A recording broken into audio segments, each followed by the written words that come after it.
Good evening, good evening, good evening. How is everyone doing tonight?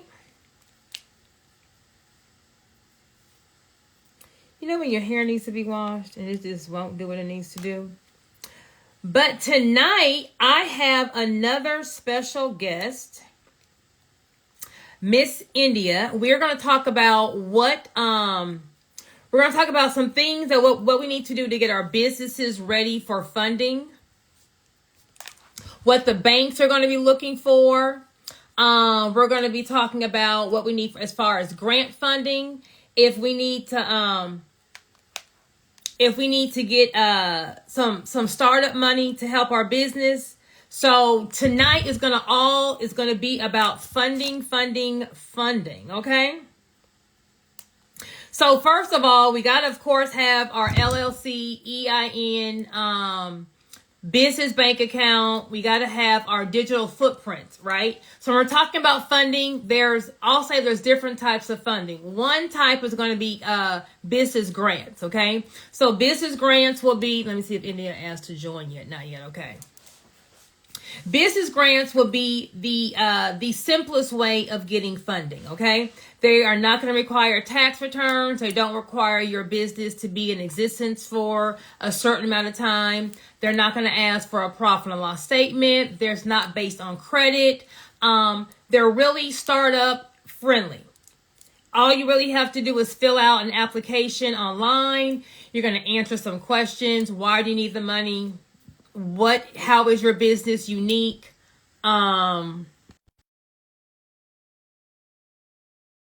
Need the money. Why is your business unique? What struggles or what issues have you faced with starting your business?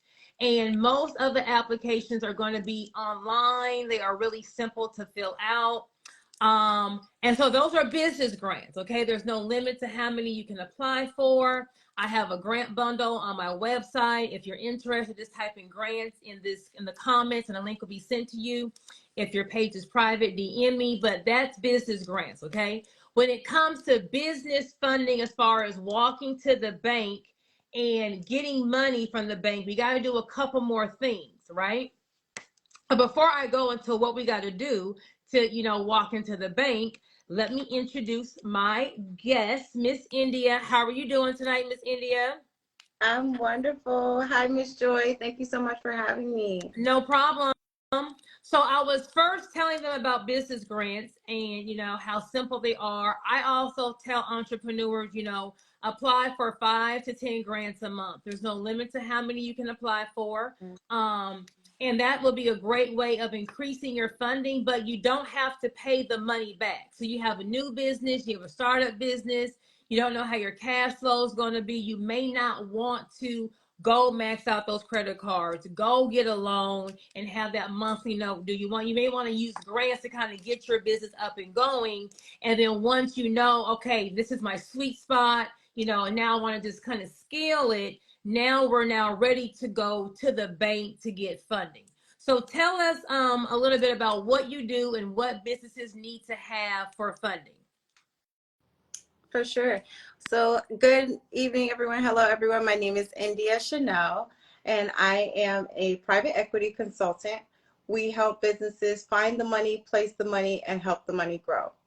And as a business equity consultant, basically we match businesses, we pair them. So we find the people who actually need money, and we find people who want to spend or invest their money to make it grow.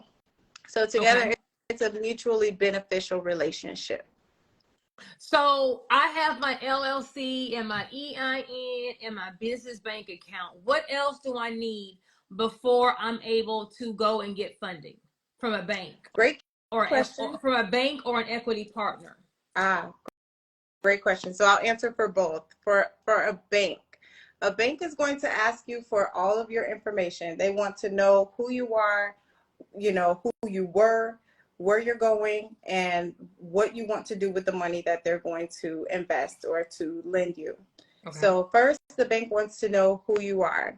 They want to know your personal credit history. They want a 700 credit score or better. They also want to make sure that you are an upstanding or moral individual.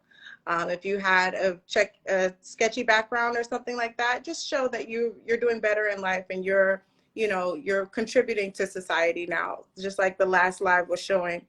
Um, Also, you want to make sure that your personal bank statements and your business bank statements coincide, that you're not piercing the corporate veil. You talk about that a lot, Miss Joy. Mm-hmm. So we want to make sure that you're spending your personal money for personal expenses and your business money for business expenses. And it's reflected on your profit and loss statement for your business, and then your business, your personal bank account statements for your personal life, right? Okay. You want to show some consistency for at least 3 to 6 months if you're going to look for bank lending or traditional lending. Consistency in what? In your spending habits, that you're not a frivolous spender, that you're responsible with money, that you pay things back, that you are, an upstanding person, that you have integrity when it comes to money. Okay. Yes. Another thing that the banks look for are referrals or some references that can attest to how you do business Mm-hmm. and the way that you do business. Your integrity is a big deal. They want to ask who you've done business with before and if they had a great experience with you. It's almost like dating, but they get to talk to your exes. Right. Right. Uh, Okay, so what are some common reasons as to why a business will be denied funding? Yeah, that's a good one. So businesses are often denied funding, one, because of the guarantor, the personal guarantor, the business owner. They either have poor credit, Mm-hmm. poor payment history. They can have good credit, but poor payment history. They could also have poor spending habits. I've seen people get denied funding because they just eat too much Chick-fil-A. Like, okay, if you're spending $1,000 a month in Chick-fil-A, maybe you won't pay us. So we're not going to give you this loan. Just things that a lot of spending banks watch where you spend your money. So if you are withdrawing thousands of dollars from a strip club ATM, they pay attention to that. There is a human being that's doing your underwriting. So they Correct. pay attention to your lifestyle habits.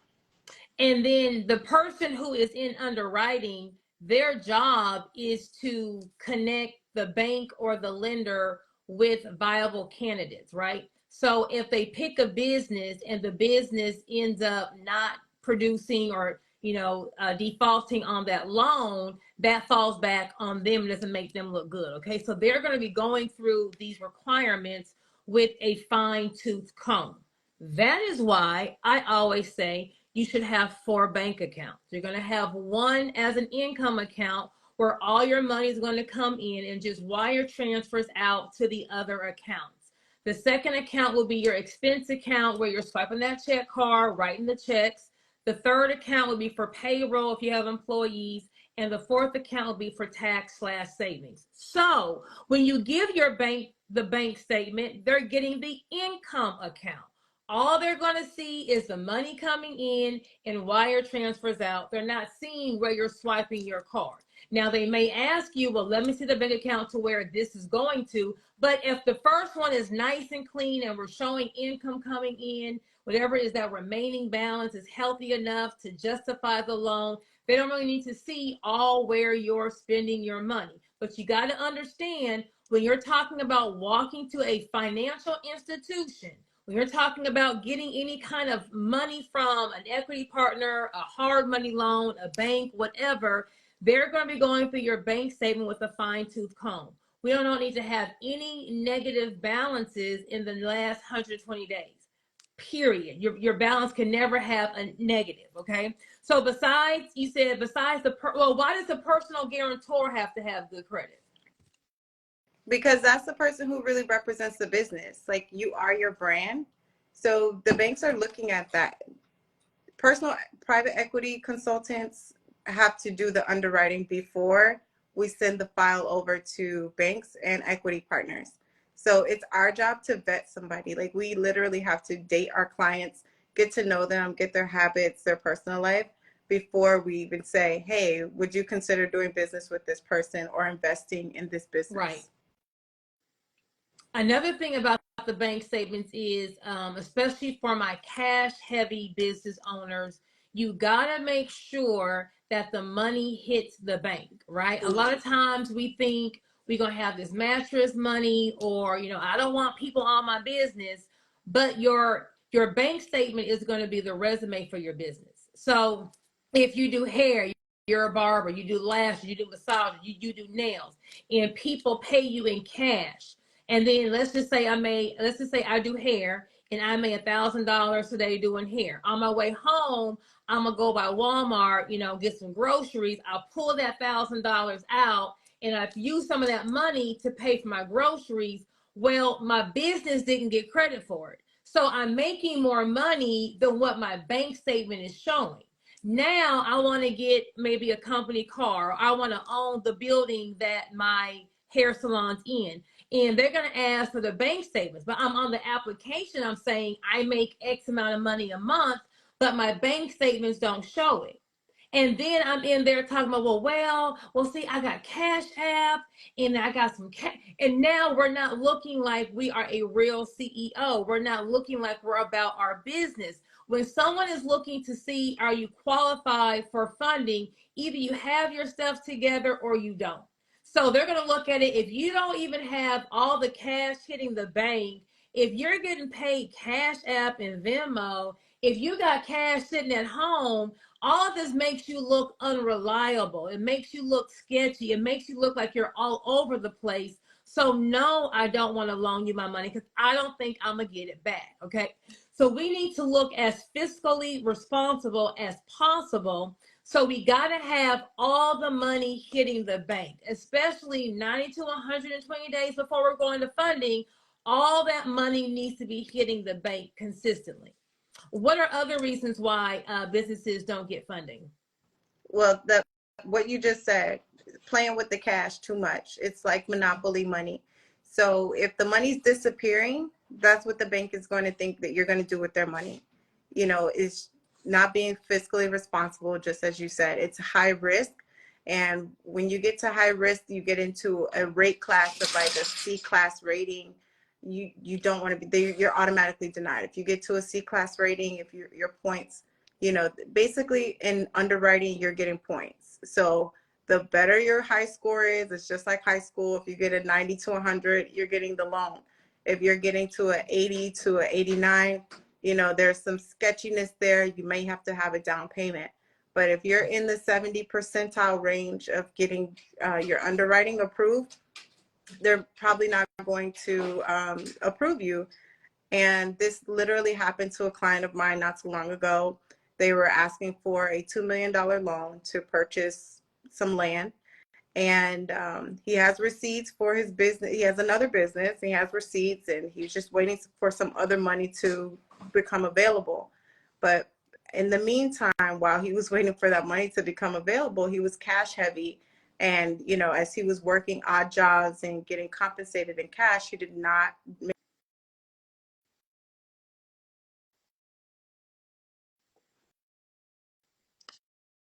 Oh, hold on. She froze. Hold on a second.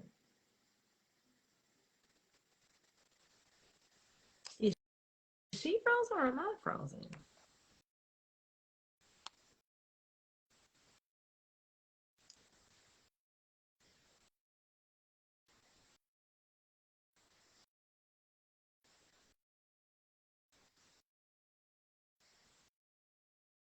Okay, I think we lost her.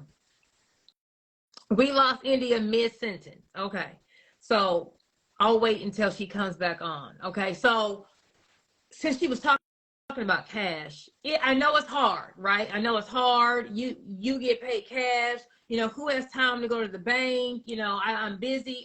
I get all that. I get all of that, right?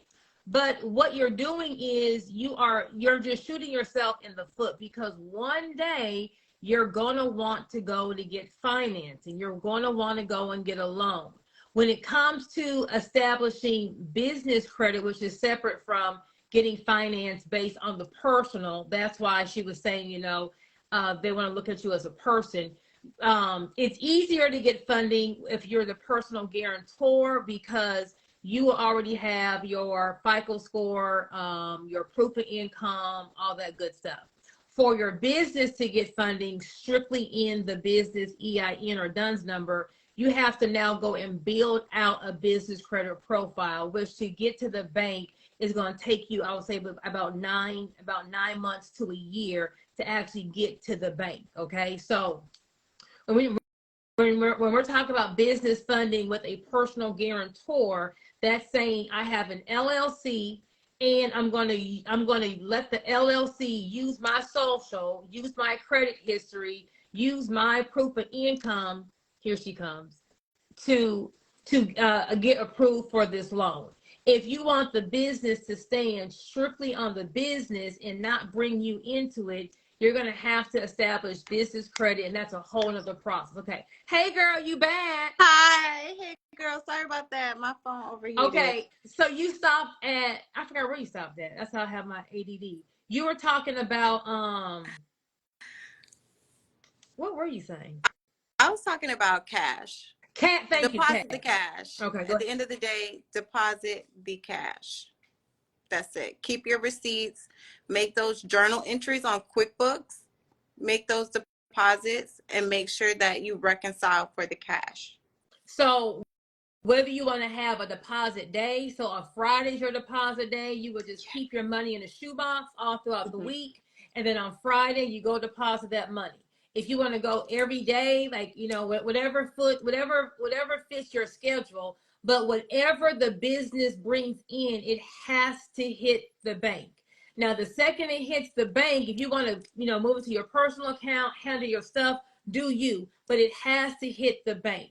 Another thing you need to have is going to be a point of sale system or a POS system, a Stripe, a Clover, a Square, something that will run a report to show all of the sales. When you start making a certain amount of money, some banks are not going to believe that your business is really making that money, right? So if you're able to, in the lender's office, run a report, have them pull up your Stripe account, and you run the report for January and it matches the January bank statements, now you're showing them like, yeah, I'm really making this money. Okay. So you want to make sure that your business bank statements represent what you really are making.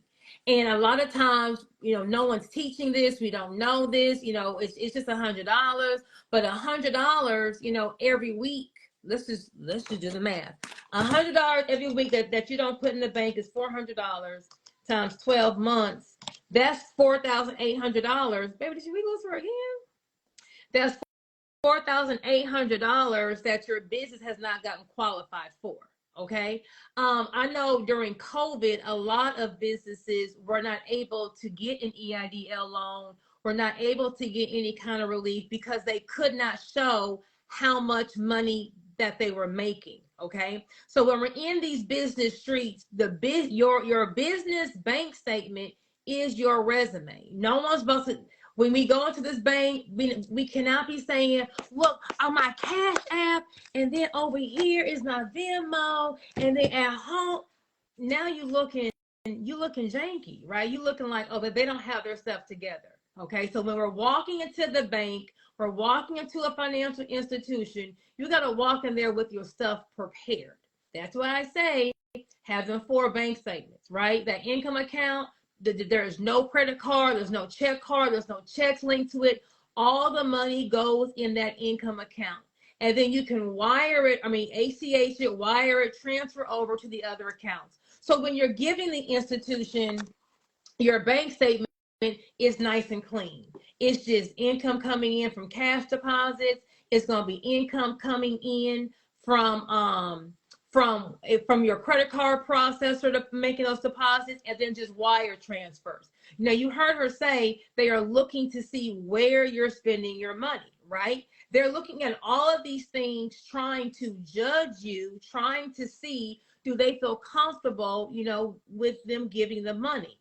You may be spending your money that a bank may not be comfortable with you spending it at. She just said, if you're doing ATM withdrawal at the strip club, that will bring a side eye. So if we have a nice, clean bank statement with the income account, they don't see all the Chick-fil-A's. They aren't judging you. Oh my God, this person eats out all the time. All the DoorDash and Uber, they're not being fiscally responsible. Who eats out all like this? We don't need a bank in our business. That's why I say have 4 separate bank statements, right? 4 accounts. Have income, have an expense account where you're paying all your expenses, you're writing your bills, you're swiping that card, and then payroll, custom employees will change some checks. They will make up a fake account. They will take that money, trust me. And then you want to put some money aside for taxes or savings, okay? But when it comes to business funding, if the business has not built up its paydex score, the paydex score is going to be the FICO score for the business. If the business does not have enough trade lines reporting, if it doesn't have, you got just like how you got to build your personal credit score, you got to have, revolving accounts and, car credit and all that good stuff. It's the same for the business.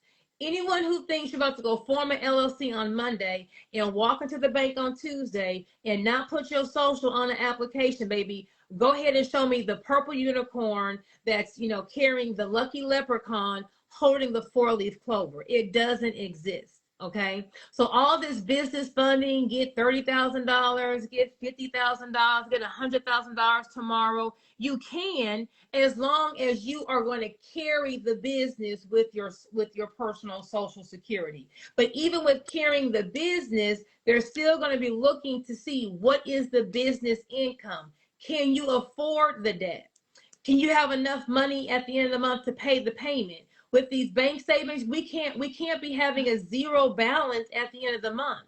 The underwriter is going to say, well, if there's no money at the end of the month, how am I going to get my monthly payment? Mm-hmm. Okay, you back, girl?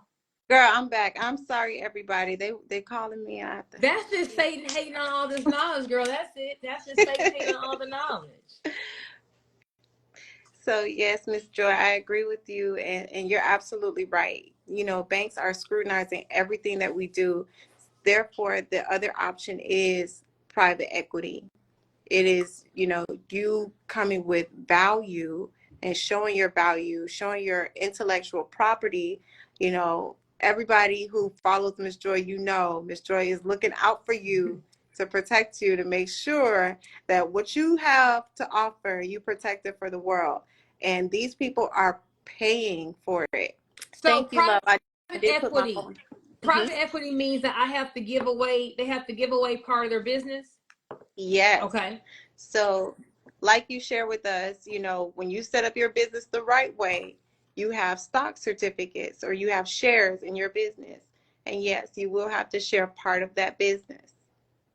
Okay. And so they're going to share part of that business in exchange for getting the funding? That's right. So you put a price on it. Let's say your shares are worth $100 a share. Some people's are $1,000 a share. You put a price on the value of your business. So you always want to hold 51%, which is majority ownership in your business. Out of the other 49% of the business, or the 49 shares that are left in the business, you get to choose how much of that you're going to extend for private equity funding. And out of that, you value what it looks like. So if your shares are $100 a share, right, and you have 100 shares, what do you have? $10,000, correct? If I'm doing my math right, 100 times 100. Yes. Right. Right. So Don't we do the have math. $10,000. Don't math. Right. Simple math tonight, right? And let's say you want to raise what? $3,000. Just for this example, you want to raise $3,000 as a part of your compensation or the incentive to do business with you for your new business. Ms. Joy, we'll call it the Fly Girl business. Okay, Fly Girl. It'll be the Fly Girl Boutique. So, for the Fly Girl Boutique, you just want to make sure you can secure your commercial lease, $3,000. Okay. You give this person 30% of your business. You show that you're going to share 30% of the revenues, the profits with them. So that is their ownership in the business in exchange for that $3,000. Does that make sense? Mm-hmm. So when it comes to funding, you as the lender, you have to bring something to the table. Yeah. Okay. So you can either bring your personal credit score. If we don't have good credit, then we have to have good business credit. If we have a new business or we haven't established business credit, then you're going to have to give away a portion of your company. So if anyone has watched Shark Tank, Yeah. basically you're saying in exchange for me getting X amount of dollars, I'm going to give you a percentage of my business. Now, India said you should always keep at least 51%. I will say you need to keep 51% or more. You need to understand that once you give away ownership, you can't get it back. And in the beginning, when the company is worth zero and you watch Shark Tank, people will give away 10, 15, 20. They just give it away like it's free, right? But then when it hits and you realize, whoa, I'm not making all the money because I gave it away, it may not sit right with you. But if you don't have a 700 credit score, if you don't have a business credit score established, but you need funding to get this contract, you need funding to close this deal, you need funding to, get this opportunity, you're going to have to give up some of your business to be able to get the money. In funding, it's a give or take. I can't have bad credit or not want to use my credit and get the money and not give up anything that it doesn't exist. Okay. So if you're a brand new startup, you may not want to do an equity funding because it's kind of like you gotta be able to have some money. You gotta be able to have a product or a service that is generating income to even be desirable for an equity, unless you have an awesome business plan and you just need the money to tie the things together. See, everyone's business is different, so it's not like a one solution fits all. You may have a more complicated business structure. You may have something that requires some kind of expensive equipment. You may need a lot of upfront resources to even get your business started. Well, if that's the case, you may have to give up a large percentage of your ownership to get that money to even get in the game. Okay, so whether you're going to use your personal credit score, you're going to be relying on your business credit score, you are giving up some equity. You got to do whatever you got to do to be able to get the money to be able to go and either start, grow, or expand your business. Okay, it all depends on what is the best situation for you. So, what do the equity partners look at if people are looking, if they're saying, hey, I don't have business credit and I don't have good credit, so I think equity is all I'm able to do? What are they looking for? So they're looking for a strong business plan. They're looking for that pro forma. They're looking for, projections, 3-year, long-term projections, 3-year, 5-year, 10-year Okay. projections. They're looking for an exit strategy. They want a way out. They do not want to be in business with you forever. It's not a marriage. It's just a relationship. You're not going to get a ring in this. You're just going to get the money and you're going to go about your business. So they're looking for your character. They're looking for professionalism. They're looking for consistency. In what ways have you been consistent in life? Did you go to college? Did you finish any vocational training? If you have a high school diploma, how long was the longest stint of employment that you had? In the startup phase, they understand if the sales are low, or what we call pre-revenue.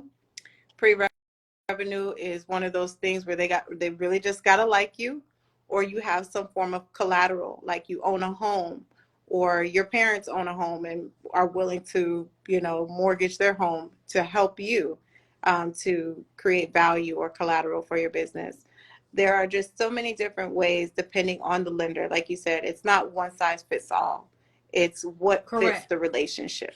So either we're going to get funding by we're going to personally guarantee the loan. That's the easiest way to get funding. Or we have built up our business credit profile and have business revenue to justify the loan, or you can go private equity. I have to give up some shares in my business in exchange for this money. Okay. But in lending, in funding, it's always going to be an exchange. You are giving up something. Okay. You can't just create the LLC tonight and then tomorrow y'all meet me at Navy Federal and we're gonna get $1 million on solely the LLC EIN that I just printed off the computer 2 seconds ago, and the ink is still hot. Like that's not how it works. So you're gonna have to give up something, either your personal credit, your business credit, or a percentage of your business. So you need to understand how much funding does your business really need. A lot of times when I'm doing my consultations,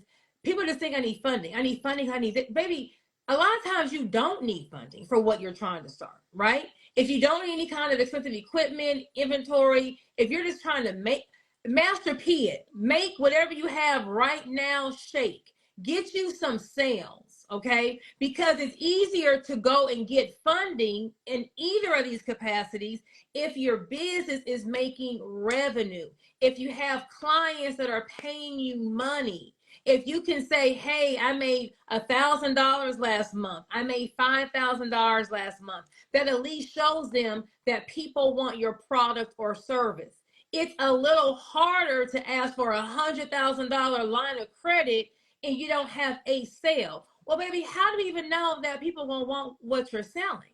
So you have to make it believable. So Master P, for my little young millennials, Master P was a rapper and he didn't go with a record label. He made his own CDs. A CD is a little circle thing that, plays music before, iPods and all that stuff came out. And he would go from city to city passing out CDs, and he became very successful. He was, the king of the Southern rap game for a long time. And then he made his own record label. Okay. So when it comes to your business right now, what can you do today to go get you a client tomorrow? Okay. What can you do right now to go give me 10 clients this weekend? Go give me 10 people to go buy your product or to go get your service this weekend with how your business is right now. Okay. Because having the branded t-shirt is not going to bring the client in. Getting all the inventory is not going to bring the client in. You have to have an A1 or a Blue Magic product or service, and you got to have a fire marketing strategy, right? If you can get them in with the bare minimum, with not looking all put together. Once you get that funding, you're going to catapult your business because this product sells, nobody wants that one. I need to do it just like this. That's when you should be getting your funding, because now you can just scale and run it to the floor. If you get the funding without knowing what the client likes, you done spent the money on blue t-shirts and they want it red. Well, now you out the red t-shirts. You got all these blue t-shirts set up in here. You don't have no more money, and you got all these orders for red. So now you got to refund all the money. You sitting on the blue, and now the first don't come, and this credit card note or this line of credit note is due, and now you don't have no money. Let me get my monkey. Now we don't have no money. Now you can't pay your rent. Now you got a monkey on your neck. The monkey is stressed. Now you at home arguing with your spouse, arguing with your kids. You stressed. You either gaining weight, you losing weight, and you trying to get some money on some more money. You gotta first get the product or the service down. So, like I always say, don't be pre-revenue asking for $500,000, $100,000. Like unless you have a fire business plan, right, where you're having projections and it's some kind of high-tech thing. Whatever you have right now in front of you, get it going. And once you get it going, see, I always believe everything is a give and take. Go to the lender with some sales. Go to the lender knowing your target audience. Go to the lender saying, baby, with this bootleg packaging, with me selling it out of my house, out of my car, on this website that looks so Fiverr, right? I was able to generate $10,000 of sales. If I'm able to get this money, I can fine tune my website, get a professional photo shoot, be able to get my inventory in China over the waters versus here. I'll be able to make more money per shirt, per hat, per whatever. Now that okay, I see it. You got to at least give them a picture to see. You can't give them a blank canvas and say, hey, I'll make $1 million tomorrow. Here's my plan, nothing, right? So when you can come to the table with just some sales, just go have your mama and your cousin, just have someone buy something, right? Come with the sales so you know when you get the money, where are you putting the money at? Is it going to be beneficial? What are some reasons why people will get denied equity lending, India? Number one, personality. The equity lender, the equity partner just don't like you. And Okay. that's one of the main reasons why I see people get denied or the deals don't go through. They just don't like you. Okay. Don't take it personal. You know, if you like you and you wake up every morning, somebody else like you, there are other equity partners. So keep it moving. The more no's that you get, the closer you get to Correct.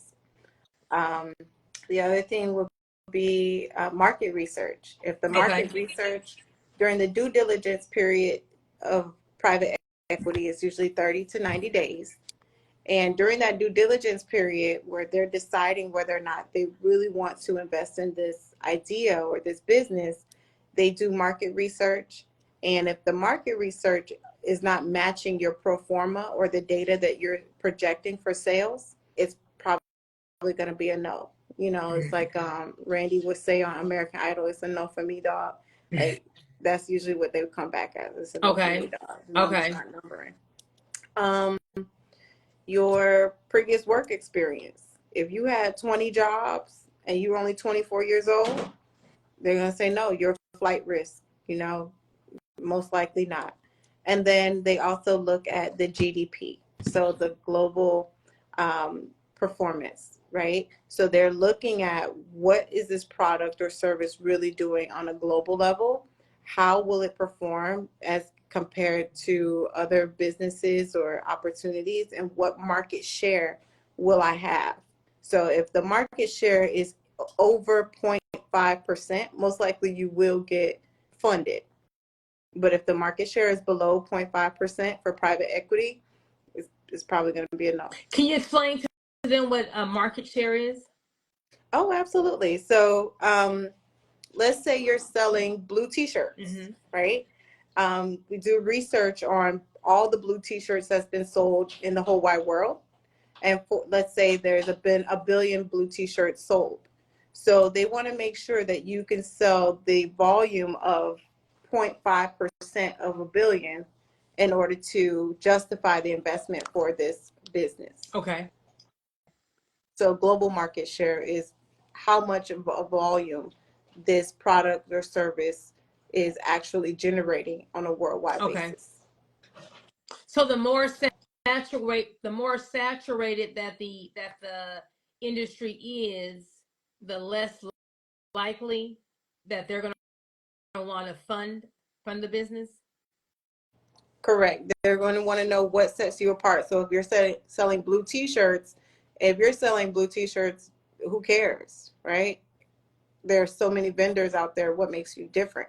So if you're saying, oh, I'm selling blue t-shirts with the Orlando Magic logo on it, or I have a licensing agreement with the Orlando Magic, and I'm selling these blue t-shirts, now they're looking for Orlando Magic fan apparel, right? And then the demographic and the locations where these things get sold and how, whether it's e-commerce, you know, or brick and mortar businesses. And they start doing the real research during due diligence periods to find out if your business model is a fundable business model. Yeah. So how do people get in contact with you, India, if they're interested in doing funding with their personal social or doing private equity funding? Oh, sure. So I'm on Instagram. The India Chanel Co, indiachanel.co, just like our website, indiachanel.co, INDYACHANEL.co.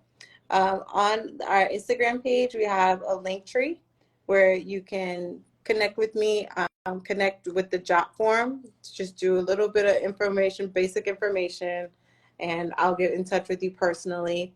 You can also connect with me on LinkedIn, get to know a little bit more about me, what we do, and yeah, and I'm sure I'll be back with Miss Joy. Yeah. I'll be hanging out with Miss Joy, so you'll catch me with Miss Joy here. So I will when I post this live, I will tag Miss India in it. So if you are interested in doing private equity funding, you can go to her page and then you'll be able to, book a consultation with her to see, what well first what do we need to what do we need to do to get our business ready for private equity? Because we got to come in with our stuff together. So she'll kind of be able to guide you as to what are the P's and Q's we got to have, besides just the LLC. We got probably have a website, business social media, a business plan, performa. She'll be able to explain all of those things to you, and then how we need to basically position ourselves. You want to always, in whatever you're doing, you want to always be unique in some kind of way. You'll hear the term USP, or unique selling point. Basically, what makes you different than everyone else? What makes your lip gloss different than everyone else? What makes this earring, what is your unique selling proposition? Are you more expensive? Are you more luxurious? Are you more affordable? Are you more, what is it? Is this made from, titanium steel? Do you use organic ingredients? Are you FDA approved? What makes you stand out from all the rest? Because anyone who's going to, take a percentage of the business, they're banking on that business, making sales to get their money back and for them to get a profit off of what they invested. So investors who are doing private equity lending, they're looking to see, how can I put some money in and then get my money back as fast as possible. So we got to already be able to explain to them how I have my business together. I just need the money to get this to go make those sales. So you got to know what this is. If you don't have your LLC, please don't contact India. Please do not waste your time contacting Miss India if you do not have your LLC. Okay, if you haven't invested in yourself, Miss India cannot help you. You got to at least come to the game prepared with an LLC and EIN. Okay, at least give me that before you go be DMing Miss India, wasting her time. Okay. So anything else you want to say before we close, Miss India? I just want to say thank you to you, Miss Joy. I want to say thank you for the opportunity. I've had a wonderful time meeting you at Stormy Banks Bankroll Tour, and you're just so pleasant. The same way you guys see Miss Joy in her live, she's like that in real life. She is a champion for everyone's success, and she's extremely humble. So I thank you for the opportunity to speak on your platform today. And I look forward to doing even more with you. Awesome. Okay, so if y'all ready to get this money, you got your stuff together, go ahead and DM Miss India. If you don't have your stuff together, go ahead and just follow her. She posts different tips and content. And then when you get yourself ready, go ahead and hit her up. I like to bring people on and talk about things. So even if you're not ready, you at least know what's available, what's there. Okay, so I'm not quite ready for the funding thing, but when I do, I know I have this lane to go to. Okay, so it's always important to know, if you're not ready for something, but the information is valuable, put it in your notes, save her profile, follow her, just start learning from her, so that when you are ready to pull that trigger, you already know, I got to have my LLC, my EIN, my business plan. I got to show these people how I'm different. You're already ready, so now you can go get the bag. Okay. So thank you so much, Miss India, for spending a Friday night with us. And I will save this live post and I will tag India in it, so you'll be able to contact her for either business funding or private equity funding. Okay. Thank you. Everyone have a great night, and I will see you at the bank. Bye. Good night, everybody.